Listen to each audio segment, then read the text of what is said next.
working the show all by himself. Motorcycles, so one of the time.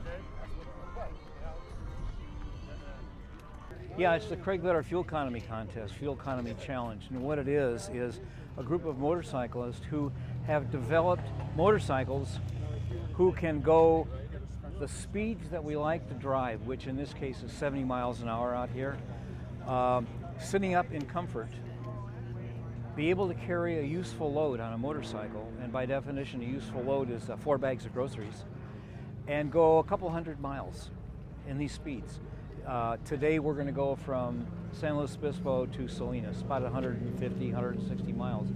Just like a picnic ride. It's not a big thing. It's just the way we really drive. At the end of the day, we'll end up at a gas station and we'll fill up tanks. And the person that consumes the least amount of energy, as measured in dollars and cents, not gallons, because some of the motorcycles here are electric. In fact, we're waiting for the world champion electric motorcycle to pull in here any minute. Who has this super hot rod, or maybe we call them low rod motorcycles, who won the last contest. So it's to drive the way we want it, the way we really drive and consume the least amount of energy. And we don't care if it's gasoline, we don't care if it's diesel, I don't care if you light bonfires and burn straw, I don't care if it's electric, but at the end of the day we measure it in dollars and cents. That's very significant. Even more significant, the electric motorcycles agree to add in the road tax that the best gas motors add in, because otherwise electric people are not paying for road tax. You're paying for it, and that's just not fair. So this all began in San Luis Obispo in 1980 when I lived here. 1980, we had the first Vetter challenges. We'd start out and we'd go to actually the same place. Went to Carmel up the coast. And in 1980, the winner got, 78 miles to the gallon. You actually have to drive the speed limit. By 1985, the winner got 470 miles to the gallon.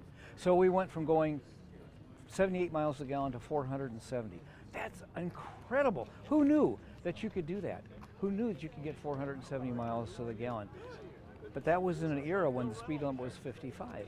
And at the end of the 5 years, the motorcycles that got that kind of mileage were like this, small little guys like this, and you were streamlined. And no one really drove them except when there was a contest. You didn't go to the grocery store with them because you couldn't do anything with them. It's absolutely essential that the motorcycles that we develop for the Vetter Challenges today are bikes we really use.